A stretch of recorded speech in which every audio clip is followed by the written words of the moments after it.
Hai semuanya, gimana kabar kalian? Semoga selalu dalam keadaan baik. Jadi welcome back teman-teman di Andre Grayson Channel dan ini adalah segmen analisa pagi, segmen di mana kita akan mengulas untuk update news dan juga pergerakan dari market, khususnya market Bitcoin. Teman-teman, hari ini kita berada di tanggal 27 Februari 2024. Di perdagangan kemarin kita dapat rilis data terkait dengan new home sales dari Amerika Serikat di mana trennya mengalami penurunan. Teman-teman, kemudian juga ada Christine Lagarde ya, Presiden European Central Bank yang speech atau pidato di perdagangan kemarin. Kemudian di perdagangan hari ini kita akan dapat rilis data terkait dengan Core Durable Good Order. Kemudian juga ada data soal HPI Composite dan juga Consumer Confidence untuk Amerika Serikat. Nah, beberapa rilis data ini mungkin akan memberikan pengaruh juga terhadap pergerakan dari dolar, teman-teman. Dolar itu punya impact terhadap Bitcoin ya, biasanya seperti itu. Di market kripto kemarin ada Michael Saylor melalui akun Twitternya, jadi mengumumkan bahwa MicroStrategy kembali melakukan akumulasi Bitcoin, teman-teman, di kisaran harga yang cukup tinggi 51.800 per Bitcoinnya. Jadi dia beli 3.000 Bitcoin. Ngeri banget teman-teman. Meskipun banyak orang yang sudah percaya wah ini harga puncak, tapi masih juga berani beli. Jadi Maker Seller ini adalah memang salah satu investor dari Bitcoin yang sudah terkenal. Terkenal belum pernah melakukan penjualan terhadap Bitcoin mereka, melainkan dia hanya terus melakukan akumulasi, teman-teman. Jadi ini big whales yang kemarin melakukan akumulasi dan tentunya beritanya itu diposting di Twitter sehingga menimbulkan kefomoan pada market ya. Banyak orang yang melihat, wah dia aja masih berani beli nih di harga tinggi. Dan akhirnya banyak orang yang mengikuti, teman. Sebelumnya di hari kemarin, teman-teman, MicroStrategy Twitter atau akun X-nya itu sempat kena hack ya dan memposting semacam airdrop phishing gitu. Ada link yang dibagikan teman-teman tentang Ethereum token phishing scam. Jadi ini postingannya, dan tentunya ini merupakan salah satu berita yang kurang bagus ya, yang menyerang MicroStrategy kemarin, teman-teman. Ada fake airdrop dan juga ada masalah gitu. Tampaknya sekarang udah selesai karena Twitter barunya justru mereka siap untuk melakukan pembelian dan akhirnya mereka beneran beli, teman-teman. Dan yang unik adalah market semacam lagging. Setelah postingan tersebut, aku kemarin sempat update ya, 4 menit setelah Michael Saylor memposting, teman-teman. 4 menit setelah dia posting, pergerakan Bitcoin waktu itu masih tetap struggle di kisaran 51 ribuan something. Ya, belum ada kenaikan apa-apa. Setelah itu ya semalaman ternyata pergerakan Bitcoin udah lompat, teman-teman, naik ke 54 ribu. Itu ya ada sebuah berita, kemudian juga ada dari DPR Amerika Serikat, teman-teman. Cruz, GOP senator double down on anti central bank digital currency legislation. Jadi ada beberapa pihak yang ada di legislatif ya di DPR-nya Amerika Serikat itu menentang tentang adanya CBDC. Nah, penentangan CBDC ini bisa jadi memberikan impact positif terhadap Bitcoin.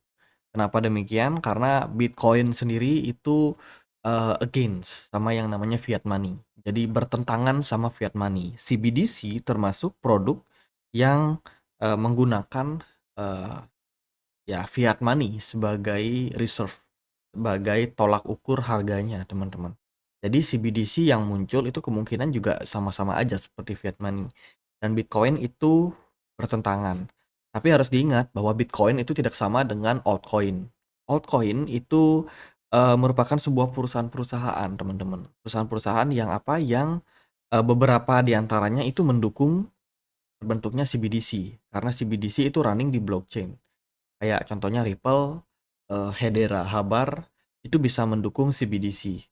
Maka dari itu, dengan ditolaknya CBDC, itu akan positif terhadap Bitcoin, tapi tidak memberikan impact positif terhadap altcoin. Karena altcoin beberapa itu ada yang terintegrasi sama CBDC. Itu. Jadi Bitcoin ya kemarin cukup diunggulkan, teman-teman. Jadi itu dari Cruz ya, ini masih berupa pendapat teman-teman, belum disahkan karena memang dari Amerika Serikat itu masih cenderung ya bisa dibilang, kayak, melakukan banyak sekali rapat ya, terkait dengan persetujuan, terhadap CBDC ini. Jadi ini dari senator, eee, beramai-ramai untuk, introduce legislation, aturan untuk melakukan ban terhadap CBDC. Jadi unik banget berita kemarin, kemudian, teman-teman kenaikan pada Bitcoin itu memberikan impact terhadap kenaikan BTC Dominance. Kenaikan pada Bitcoin itu bisa saja ya, memberikan impact positif terhadap protokol protokol atau project-project yang juga tergolong di dalam Bitcoin ecosystem. Ya biasanya itu namanya SATS, kemudian BRC20, eee kemudian Ordi, nah project-project yang berbasiskan dengan Bitcoin ekosistem itu bisa jadi mendapatkan trigger positif kalau Bitcoin mengalami kenaikan. Jadi bisa banget tuh teman-teman pantau project-project dengan narasi Bitcoin ekosistem. Informasinya ada di Google kok teman-teman, banyak banget informasinya. Biasanya itu adalah terkait dengan koneksi mereka dengan BRC20. Ya, project-project berbasiskan dengan BRC20, Ordi dan kawan-kawannya. Kemudian dari berita yang lain, Bit Network baru aja bekerja sama ini teman-teman dengan Hedera ya. Bit Network launch real time market data on Hedera. Jadi Bit Network adalah salah satu platform yang mensupport layanan berupa DeFi, kemudian juga transaksi perdagangannya, tapi dia hanya sifatnya menyediakan data. Bit Network ini terkoneksi dengan banyak sekali blockchain teman-teman, dan baru aja mereka melakukan integrasi dengan blockchain-nya Hedera. Tentunya peningkatan, akumulasi daripada fungsi ya, itu bisa aja memberikan impact yang bagus terhadap harga. Jadi semakin banyak use case yang dimiliki oleh Bit Network karena lebih banyak jaringan blockchain yang bisa terintegrasi dengan mereka. Kemudian ada berita kurang bagus datang dari crypto exchange bernama Bitforex. Kemarin baru aja menghentikan untuk withdrawal-nya karena, eee sesuatu hal sih yang terjadi teman-teman. Jadi sekitar 56 juta US dollar transaksi withdrawal pada platform Bitforex kemarin dihentikan ya dari ZachCPT itu kemarin memposting terkait dengan penangguhan withdrawal yang terjadi, tapi secara secara apa namanya sentimen news itu belum tahu ada apa sebenarnya yang terjadi di dalam project ini, teman-teman. Apakah ini udah mulai goyang karena reserve atau cadangan duit mereka berkurang atau bagaimana ya? Sehingga penarikan tidak bisa dilakukan. Kemudian Grayscale Bitcoin ETF masuk ke rekor terendahnya terkait dengan outflow, teman-teman. Di perdagangan 2 hari lalu kita melihat adanya peningkatan jumlah arus keluar pada Bitcoin dari Grayscale, ya ETF dari GBTC. Tapi belakangan justru malah berkurang lagi. Jadi bisa dibilang kondisi sekarang selling pressure itu makin lama makin lemah terhadap pergerakan dari Bitcoin, teman-teman. Momentum yang bagus untuk kenaikan harga pada Bitcoin. Lalu bagaimana nih impact-nya terhadap pergerakan dari Bitcoin?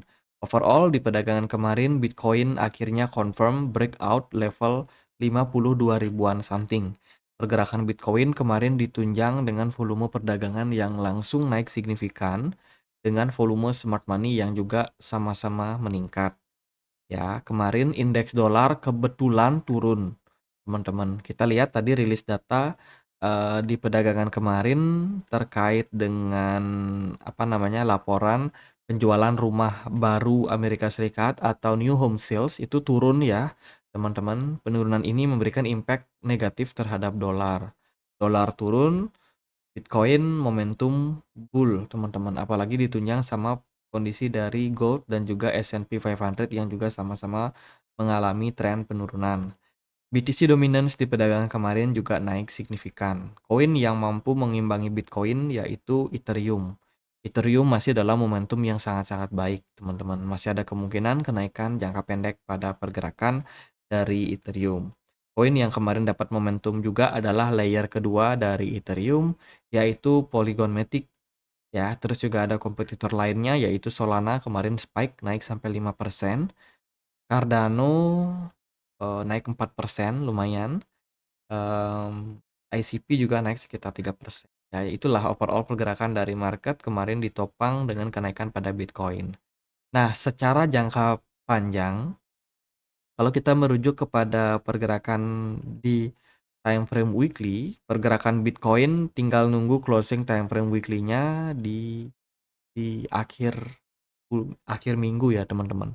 Kalau Bitcoin mampu mempertahankan level di 53 ribuan, artinya dia berada di atas level 52.000, itu adalah sebuah indikasi yang bagus buat Bitcoin. Volume perdagangannya sangat bagus, smart money juga cenderung bullish pada Bitcoin.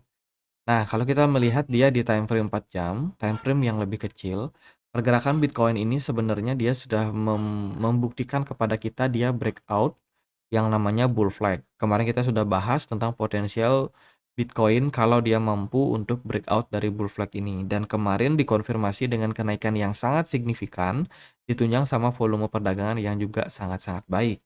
Volume smart money juga mendukung untuk kenaikan selanjutnya pada Bitcoin. Nah, karena Bitcoin sudah mampu untuk membentuk bull flag, maka akan ada potensial kenaikan pada Bitcoin, teman-teman, yang harus teman-teman perhatikan. Kalau kita ukur sih di sini target kenaikannya potensial untuk Bitcoin yaitu mencapai level 63 ribuan something. Itu berarti Bitcoin akan ada potensi untuk melanjutkan kenaikan, bahkan menyerang all time high sebelumnya. Ya, menyerang menyerang resistance, teman-teman. Jadi mencoba untuk keluar dari resistance yang mereka punya di kisaran level 60.300-an something.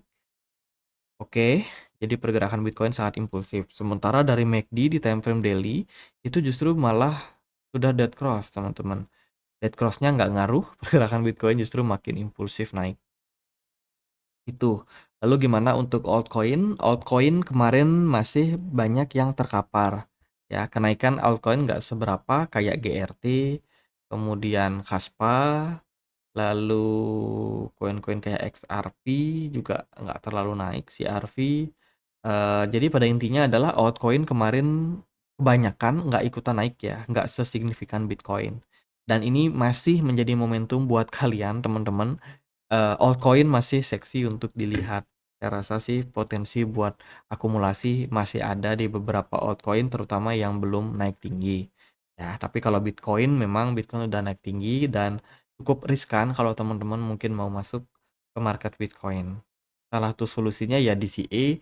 Let's say kalau teman-teman memang melihat bahwa potensi Bitcoin ini masih cenderung bagus ya. Kalau dari saya sih melihat Bitcoin masih akan cenderung baik, teman-teman, pergerakannya. Jadi bull flag udah di breakout, tinggal kita lihat aja gimana momentum pada market. Apakah seller masih akan menekan Bitcoin atau bagaimana. Jadi untuk saat ini ya positif buat Bitcoin, altcoin masih sangat-sangat menarik, teman-teman, karena masih banyak yang belum naik signifikan, tidak sesignifikan pergerakan pada Bitcoin. Jadi gitu aja update kali ini, semoga videonya bisa bermanfaat. Teman-teman, kita punya komunitas diskusi di Telegram, tempat aku untuk update berita-berita terbaru tentang market kripto.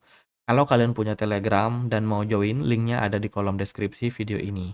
Di sini aku akan sharing tentang narasi-narasi yang ada di market kripto. Tinggal teman-teman pintar-pintar memilah dan juga melihat koin-koin mana yang berpotensi ketika sebuah sentimen atau news itu diposting. Gitu aja. Dan akhir kata saya Andre, makasih.